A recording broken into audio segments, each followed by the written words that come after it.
So, got a question from Jay. Hi, Jay. Jay asks, I'm having trouble starting. Is there any help you can offer? Of course. I mean, there are tons of blog posts where you can, check out what I have to say as far as like starting out a specific plan. But in terms of what I can tell you right now in this moment, I think that the most important thing is to give yourself some time. Lots of people who set out on weight loss journeys, they expect to go to bed one night, saying goodbye to all of their favorite treats, and then wake up the next morning and they're going to be the fit bitch that I talk a lot about on the blog. It doesn't happen that way. If anything, a weight loss journey is an accumulation of habits that you've changed to make healthier, that give you the results that you're after. And you have to give yourself time not only to figure out what the negative habits are, but to figure out exactly how to make the positive habits a part of your life. I'll give you an example.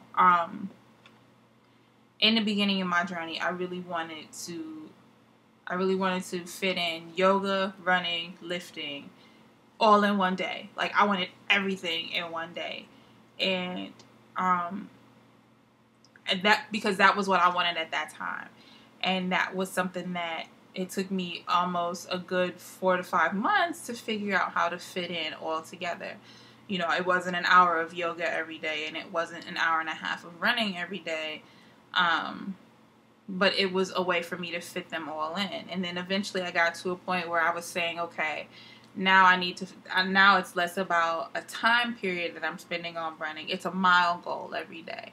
Now I want to do yoga and focusing on flexibility, being able to do splits and being able to kind of do a standing split or something like that.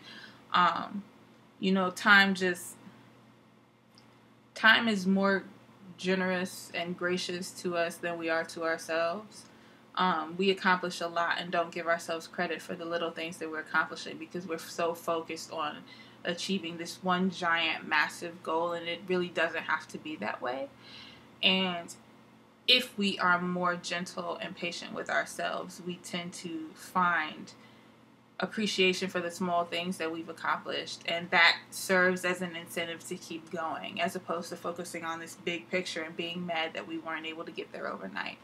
So in terms of help that I can offer, yes, there are blog posts that specifically talk about starting a weight loss journey, but I think the most important thing is to remember to be generous and gracious and gentle with ourselves as we start, because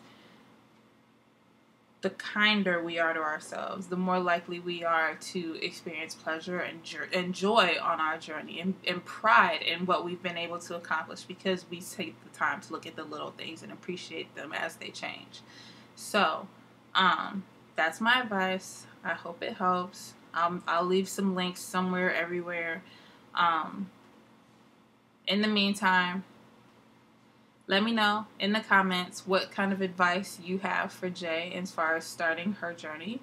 What kinds of tips do you wish that you had heard when you first started your journey? Let me know. Share some comments. Don't forget to subscribe wherever that button is. I never remember where it is, and I'm tired of pointing and mispointing, so I'm just going to point everywhere. And in the meantime, I'll see you soon. Smooches.